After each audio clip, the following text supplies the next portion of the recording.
eya to pa so to le clean ale mi lo monu a kho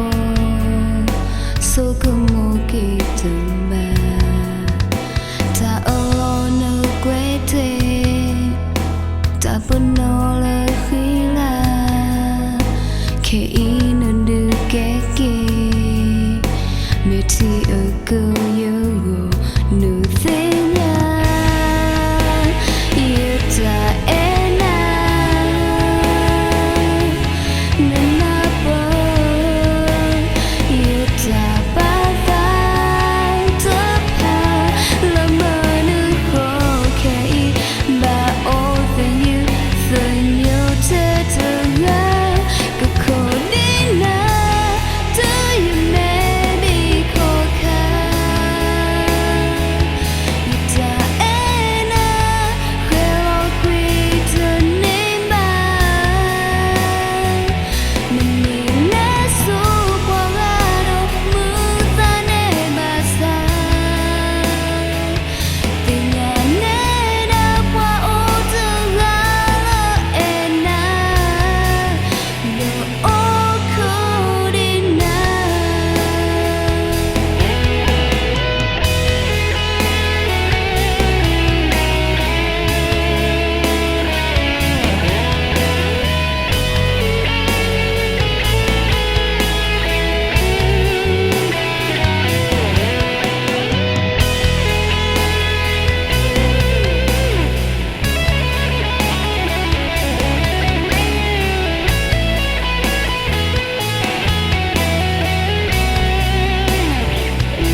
no kina